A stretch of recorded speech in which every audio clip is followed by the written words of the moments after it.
A'udzubillahiminasyaitonirrajim. Bismillahirrahmanirrahim. Assalamualaikum warahmatullahi wabarakatuh.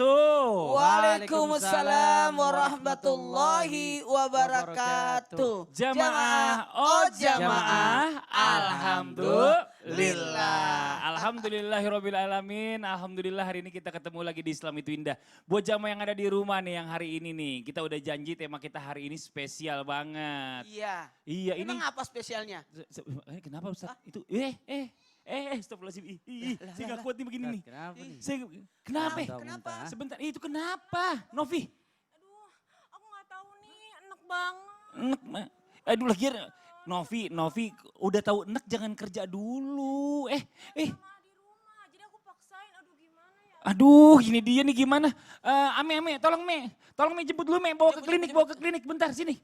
Sebentar Me sini Me. Bawa ke klinik. Iya.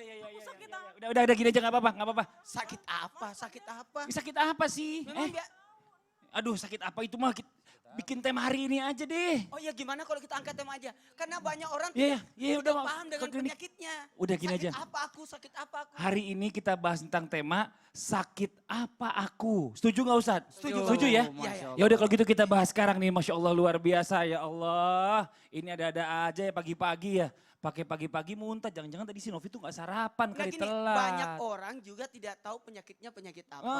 Karena jarang periksa kan. Betul. Ini kita juga nggak tahu nih, mohon maaf banget tadi ya jamaah ya, ini kreatif kita nih nggak enak badan. Jadi mungkin sekarang saya ini coba runningnya sendiri tanpa ada kreatif nih, nggak apa-apa ya Ustadz ya? Nggak apa-apa. Aman ya kita ya, mudah-mudahan aman lah insya Allah lah sampai dengan Mas Tadi akhir nih. sudah 8 tahun di Islam Itu Indah. Alhamdulillah ya Allah ya Robbi. Nah sekarang ini kita lanjut lagi nih jamaah ya, membahas tema kita pagi hari ini. Temanya adalah sakit apakah aku? Wah ini dia nih ya, yang luar biasa yang harus kita bahas. Sekarang kita bicara masalah tentang banyak orang ini kadang-kadang nggak ngerti sakit apa ya. Banyak banget gejala-gejala penyakit ini dan apalagi zaman sekarang ini penyakit ini semakin banyak yang orang bahkan nggak tahu. Kalau zaman dulu kita taunya cuma gejala-gejala, ini kayaknya penyakit demam nih ya, tubuhnya menggigil gitu, atau mungkin ini lagi flu, tidur nggak nyenyak, mulut jadi pahit, terus nggak nyaman banget. Nah sekarang bicara masalah demam dulu deh nih, bisa dijelaskan gak nih? Mohon izin Ustadz Maulana ya, bisa dijelaskan benar nggak sih demam itu menjauhkan setiap orang ya?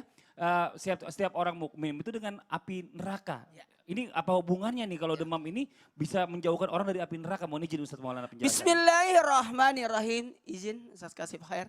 Alhamdulillah rabbil alamin. Allahumma shalli ala sayyidina Muhammad wa ala sayyidina Muhammad. Satu bentuk pujian dan rasa syukur karena dalam hal ini kita sebagai orang beriman, orang yang saleh, bahkan orang yang berilmu menyikapi segala sesuatu tidak dengan sesuatu yang keburukan. Ternyata berbicara tentang sakit demam, apakah sakit demam itu sebenarnya ada hubungannya dengan api neraka? Mohon izin, demam itu panas.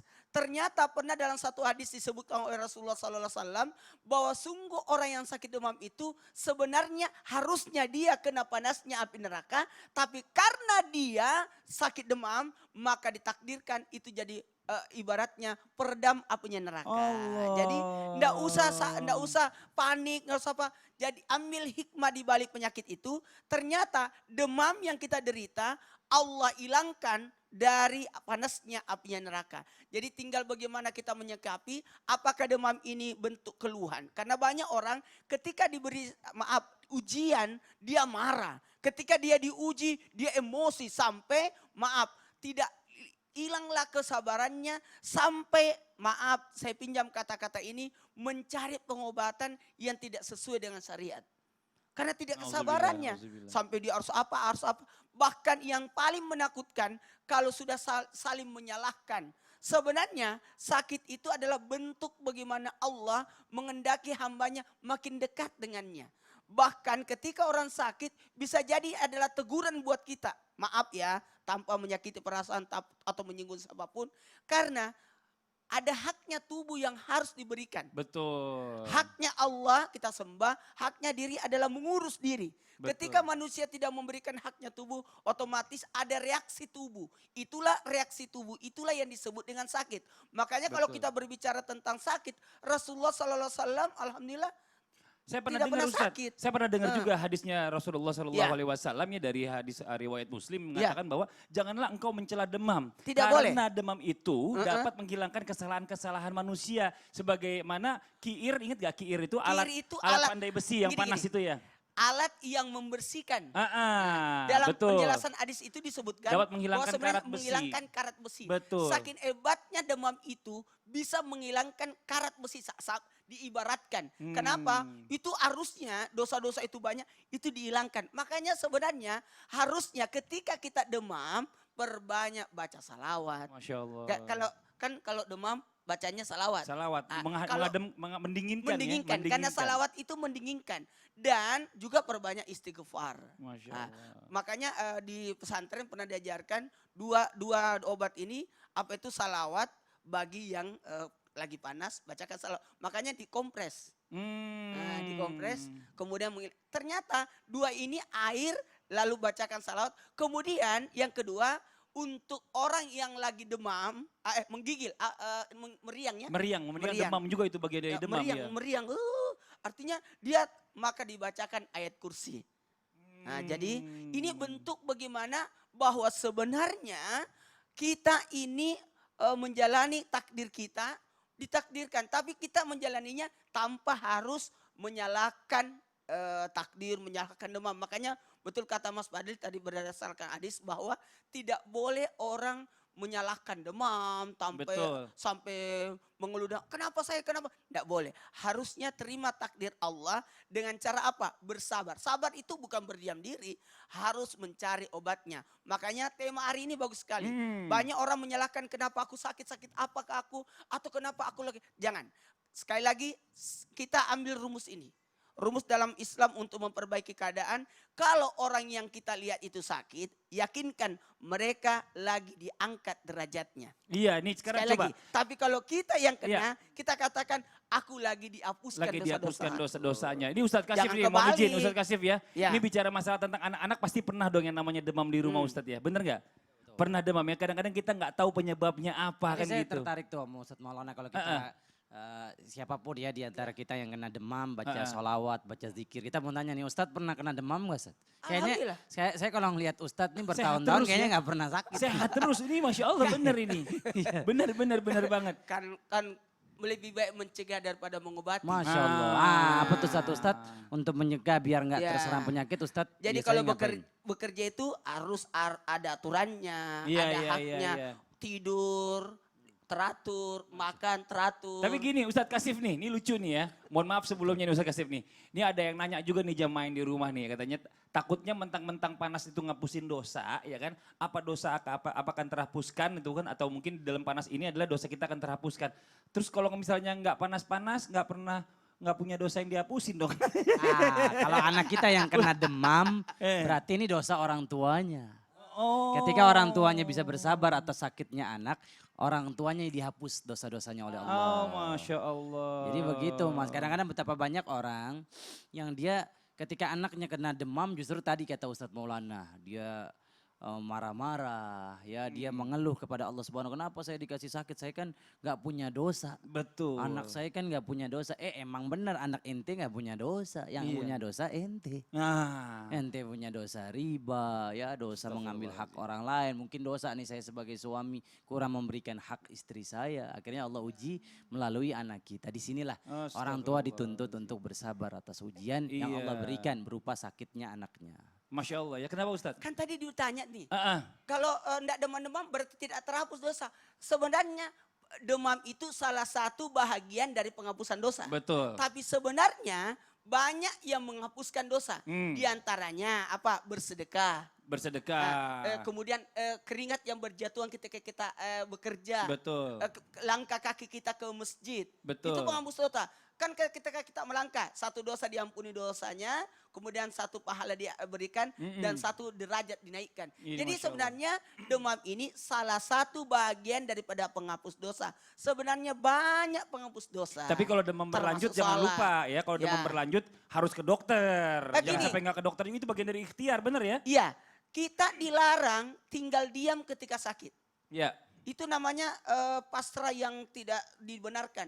Jadi Betul. ketika kita sakit harus mencari obatnya. Tapi gini Ustadz nih, saya pernah baca di Ya. buku jamaah yang ada di rumah juga sama ya. Pernah baca di dalam Al-Quran ini ternyata ada beberapa obat alami yang disebutkan di dalam Al-Quran. Tapi saya lupa nih apa aja nih obatnya. Mungkin Ustadz Maulana bisa ngejelasin karena Ustadz Maulana kan hobinya kan baca nih. Senangnya baca. Ada nggak Ustadz Maulana sedikit dong dijelasin mau izin ke jamaah di rumah nih? Ya, duduk aja ya. Boleh duduk, boleh diri, Ya, terserah. Saya karena- enaknya Ustadz aja deh. Ya. Jadi gini, buat semuanya, alhamdulillahirrahmanirrahim, Al-Quran sudah menjelaskan begitu banyak obat. Ini diantaranya ada 3. Yang pertama adalah jahe. Jahe ini selain adalah minuman penghuni surga. Wah Allah. Jadi Allah nanti kalau Akbar. kita masuk surga, Minumnya jahe? minumannya adalah jahe. Oh enaknya. Ini sejenis akar-akaran yang luar biasa yang jadi obat. Karena jahe ini menghilangkan gangguan hati, bahkan cuaca panas ataupun dingin. Ini bahkan jahe ini, maaf saya pinjam kata-kata ini, Iya. meningkatkan semangat, Oh stamina. stamina. Wih. Ya itu Iya kan semangat stamina dong, Oh, bener iya, dong. itu, betul. Meningkatkan stamina. gitu. Stamina. Karena bahkan memperbaiki lambung. Oh Masya Allah. Jadi orang yang minum jahe itu sebenarnya bahagian daripada sunnah, bahagian daripada anjuran. Yang kedua, karena waktu ya, ini kita dibatasi waktu, tinggal 1 menit lagi. Ada lagi yang namanya madu. Madu ini adalah penawar, pencegahan daripada banyak penyakit. Bahkan madu ini bisa mengobati luka. Oh. Jadi obat dari dalam dan obat dari untuk luar. Dalam dan luar obatnya bisa pakai madu. Pakai madu. Alhamdulillah. Maskeran boleh lah. Oh ya Allah. Ya Sekarang udah kalau buat lagi perawatan. apa namanya? Masker madu, Iya, iya, skincare, masker madu, skincare. skincare itu. Lalu mohon izin, madu ini adalah bahkan pernah ditemukan diteliti ada madu di Mesir itu ketika dibuka piramid ternyata ada madu ditemukan. Oh. Artinya madu itu sesuatu yang luar biasa bahkan bahagian daripada kebaikan. Mohon izin yang ketiga. Apalagi selain jahe ada madu dan madu ini sebenarnya kan ada rendaman madu. Betul. Pakai kurma Iya, dan air sebagainya. nabis, Banyak. Iya. Air nabis. Gitu. Oh iya, apa? Air nabis. Air nabis. Air nabis. Mantap ya. Luar biasa. Rendaman Juara kurma, Pak Ustadz rendaman, Kasim mah. rendaman kurma. Rendaman kurma. Bahkan ada buah delima. Jadi ada buah-buahan, ada jahe semacam akar-akaran dan ada madu. Sesuatu yang keluar daripada lebah yang dihasilkan dari lebah. Karena kita tahu kan lebah itu memakan sesuatu yang baik dan menghasilkan yang baik. Betul. Dan ternyata ada buah. Ya, buah delima ini luar biasa. Buah yang memperbaiki pencernaan, memperlancar air yaitu pipis Air seni. dan ya. mengatasi diare serta yang tadi nih Oh. yang Apa tuh? kreatif kita yang muntah-muntah Oh, harusnya mencegah cari juga. buah delima. Oh, nanti dikasih buah delima sebenarnya deh. Iya, banyak iya, iya, kalau iya. kita berbicara masalah apa ya, tahu nggak Luqmanul Hakim? Tahu. Luqmanul Al-Quran. Hakim bahkan masuk dalam nama surah yang luar biasa. Salah satu kelebihannya Luqmanul Hakim bisa mengetahui pengobatan-pengobatan. Ini obatnya ini obatnya ini. Sebenarnya apa yang Allah ciptakan sebenarnya bisa jadi obat buat kita. Betul. Cuma kadangkala kita belum tahu apa-apa aja kegunaannya. Betul. gitu. Ini jadi Allah ini sebenarnya udah menyiapkan segala Menyiapkan. obat-obatannya di dunia ini ada semua ya. Ada semua. Segala macam penyakit ada obatnya intinya Segala begitu. macam penyakit ada obatnya. Tinggal bagaimana kita, apakah kita Mempelajari. mau berobat Hmm. atau berpasrah diri. Nah, ini Tapi Masya satu Allah. intinya tadi ya, lebih baik mencegah daripada mengobati. Betul. Artinya jaga, kasih haknya tubuh. Bener. Nah, ini Bukan Ustaz, berarti tahu ada obatnya, kalau begitu aku sakit aja karena ada obatnya. Tidak begitu. nggak begitu juga ya. Kita mau nanya sama Ustadz Maulana. Ustadz Apa kan tuh? tadi Ustadz bilang kita harus minum madu biar sembuh. Tapi sekarang kan banyak madu palsu. Nah itu yang harus dibedain Gimana juga. nih Ustadz Itu ngebedain mempelajari. madu asli, madu palsu gimana Ustadz? Kalau saya sih alhamdulillah tidak pernah tidak ada madu. Alhamdulillah langsung aja ke peternakannya.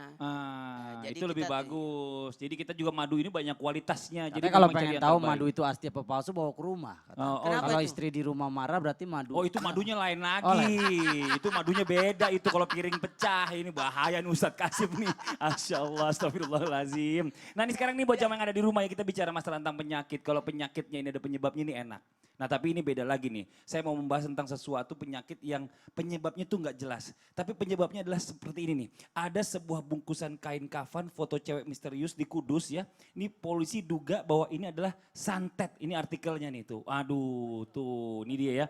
Polisi masih menyelidiki terkait penemuan 9 bungkusan kain kafan berisi bangkai ayam dan foto perempuan di Kudus. Polisi menduga bungkusan kain kafan itu digunakan untuk ritual. Diduga ritual semacam santet itu, ritual itu ya atau santet itu kata Kasat Reskrim Polres Kudus. AKP Agustinus David kepada wartawan di makam Setia Luhur Desa Bakalan Krapyak ya Kudus pada Kamis 8 Juni 2020 malam. Nah ini nih, yang ini kadang-kadang yang begini nih Ustadz Kasif nih, mohon maaf non-medis. sebelumnya. Non-medis. Ya, Kalau penyakit kita bicara, non-medis. Tadi kan kita bahas medis. saya pernah dengar macam-macam nih, ya kan cerita saya teman ada yang bisnis itu yang tiba-tiba katanya perutnya ada paku lah yang segala macam yang intinya adalah yang nggak masuk akal dan misterius. Mau nanya nih Ustadz nih, mohon izin Ustadz Kasif ya, apakah benar jin ini bisa mengirimkan sihir seperti santet dan juga mungkin ada pengobatan alternatif apa yang sepertinya boleh ya dipilih oleh orang muslim takutnya karena ini kan sesuatu yang syirik nih ya kan yang dilakukan oleh orang. Ini bagaimana cara mengobatinya? Mohon izin penjelasannya guru Ya, kita nih Ustadz kalau Kasifir. kita ya Bang Fadli, izin Ustadz Maulana,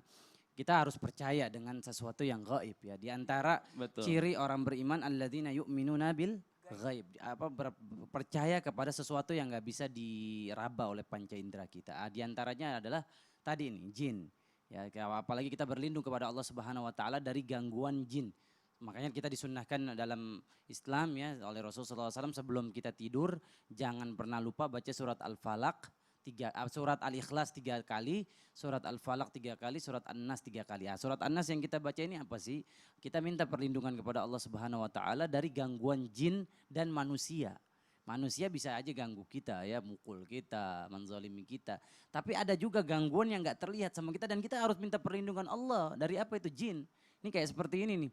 Ya seperti kita lagi bangun usaha, ada orang hasad sama kita, ngiri sama kita. Bisa jadi dia ke dukun dan dukun ini bersyirikat dengan jin.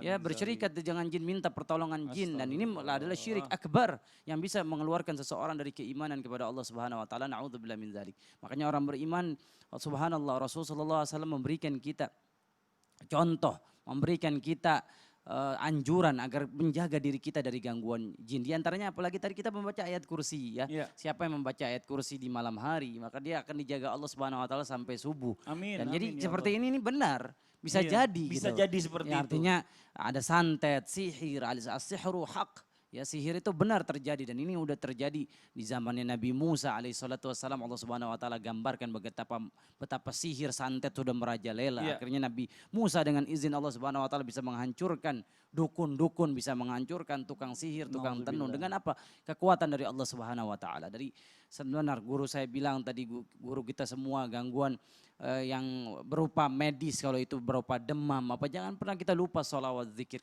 Kadang-kadang kita nih dalam menjalani kehidupan ini kita suka lupa sama Allah Subhanahu wa taala. Ketika kita menjalani usaha nih contohnya dagang ya atau buka toko atau buka apapun, kita kadang-kadang menganggap dagang kita ini kehebatan kita. Kepintaran kita, saya dapat uang, akhirnya bangkrut seketika itu baru kita ingat sama Allah Subhanahu wa taala. Iya. Padahal ingin berkah. Makanya kita kalaupun kita senang sama seseorang, ya kita lihat usaha seseorang itu maju, sukses, maka kita jangan memuji dia, oh ente hebat, kamu hebat. Jangan, kita mengatakan Allahumma barik lahu. Doain, karena apa? Ketika kita muji dia tanpa diiringi amin, ya dengan Allah. memuji Allah, kita takut ain yang menghancurkan dia. Benar. Tapi gini, bicara masalah tentang tadi orang-orang yang kena penyakit apa namanya sihir tadi, apakah alternatifnya itu bisa ada ruqyah, itu bisa juga Wah, subhanallah. bisa menyembuhkan diri? Wa nunazzilu minal Qur'ani ma huwa shifa. Ya Allah Subhanahu wa taala turunkan Al-Qur'an obat. Nih, para ulama mengatakan obat di sini bukan hanya obat hati, tapi Al-Qur'an juga obat fisik. Oh, Masya Subhanallah. Allah. Bagaimana para ulama mencontohkan kepada kita ketika mereka tertimpa penyakit, contohnya Ibnu Qayyim Al-Jauziyah. Ketika beliau sakit, beliau ambil air putih, beliau baca Al-Fatihah. Sembuh seketika. Dengan kekuatan dari Allah Subhanahu wa taala. Jadi kita yang menyembuhkan kita bukan obat-obatan, ya bukan dokter, bukan rumah sakit, tapi yang menyembuhkan kita Allah Subhanahu wa taala. Iya, Sebagaimana dikatakan Nabi Ibrahim, Iya. Fa idza maridtu fahuwa yashfin. Apabila aku sakit, Allah lah yang menyembuhkan aku. Makanya sebelum datang ke dokter, sebelum datang ke tukang ruqyah, datang dulu ke Allah. Minta dulu sama Allah Subhanahu wa taala. Kadang-kadang kita nih kalau udah datang ke tukang ruqyah, sembuh, kita malah memuji tukang ruqyah itu, oh, hebat tuh tukang ruqyah tuh. Tuh Ustadz itu hebat tuh.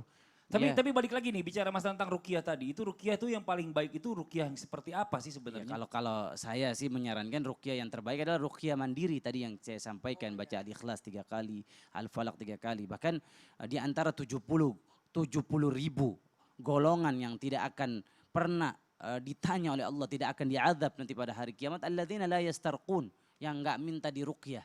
Maksudnya apa? Masya Allah. Orang-orang yang tawakal Benar, sama benar, Allah. benar, Artinya bukan, tapi hadis ini bukan berarti larangan minta ruqyah, bukan. Ya para ulama bilang boleh minta ruqyah, tapi asal ruqyah syariah. Ruqyah yang Nah, dibenarkan oleh membedakan Allah. caranya syariah dan tidak syariah ini yang agak Ah, bingung. bedanya gampang. Kalau ruqyah syariah dia pakai Al-Quran. Hmm. Ya kalau ruqyah yang enggak syariah dia pakai jimat, pakai jampe-jampe. Caranya gampang. Ar-ruqyah ya bermakna az-zikr. Ruqyah bermakna adalah zikir. Yang kita Ustadz itu membacakan ayat-ayat yang dicontohkan oleh Rasulullah SAW ya. 3 ayat terakhir surat Al-Baqarah. Kemudian dia membaca ayat tentang bagaimana Nabi Musa berseteru dengan jin di zaman Nabi Musa. Itu ayat itu yang dibacakan. Nah ini sekali lagi nih Ustadz mohon izin sebelumnya masih ada waktu. Sedikit diulang nih bagaimana tadi caranya meruqyah diri sendiri itu bagaimana nih. Biar lebih jelas lagi jamaah yang di rumah nih karena Iya. ini banyak pertanyaan jangan sampai salah nih. Ya kalau saya pribadi nih, Ustadz, gimana tuh? bukan pakar ruqyah. Iya, iya, Ya, iya, Ada iya. ada ustadz-ustadz yang dia mendalami ruqyah. Ada ya, masya Allah ya. Jadi gimana? Kita baca tadi Iya. Al-Fatihah, dibaca di Al-Fatihah. air. Kemudian kalau kita merasa kita kena ain nih, misalkan kita kena ain nih. Aduh, saya nih kayaknya sakit-sakitan terus. Bisa jadi kena ain. Ada orang yang tadi saya bilang melihat kita tanpa memuji Allah, akhirnya kita kena ain. Ini ada penyakit non medis namanya penyakit ain, Mas Fadli. Penyakit ain. Bagaimana caranya? Kita kalau merasa ada orang yang dia gara-gara dia kita kena ain, maka ambil air wudhu dia kata para ulama. Ambil air wudhu dia, kita mandi melalui bekas air wudhu dia. Itu insya Allah Allah sembuhkan kita, amin. Oke nanti kita Misalkan coba kita bahas merasa lebih istri lanjut kita, lagi nih. kadang-kadang kalau orang luar kan kita takut suuzon fitnah. Betul. Ya udah istri kita turun wudhu, bekas airnya di ember kita mandi. Betul, betul. Atau betul, daun betul, bidara, betul. cider. Iya, iya, iya. Daun iya, bidara, iya. Daun bidara. Taruh ya, di dimandi pakai air, daun bidara. daun air dipercikin di pinggir-pinggir rumah kita. Ini makin menarik pembicaraannya nih, pembahasannya nih. Karena bicara masalah tentang penyakit ternyata bukan cuma ada penyakit dari medis, bahkan ada yang non medis juga yang bisa menimpa diri kita. Ini Ustadz Maulana nih coba bisa sedikit dijelaskan kepada jamaah nih ya. Mungkin jamaah juga pengen tahu, dia pengen sadar bagaimana tentang penyakit ain nih. Nah, buat semua jamaah Islam Tunda yang lagi nonton di rumah, ternyata ada penyakit yang medis, non medis, dan ternyata penyakit yang sebenarnya kita yang mengundang penyakit itu. Ada namanya penyakit ain. Mau tahu penyakit ain itu bagaimana? Mau tahu dong. Apa aja penyakit ain itu? Mau tahu. Dan bagaimana solusinya? Mau tahu. Bagaimana pengobatinya? Mau tahu. Kita ikuti sesaat lagi ya. Jamaah, oh jamaah, Alhamdulillah. alhamdulillah. Gimana tuh?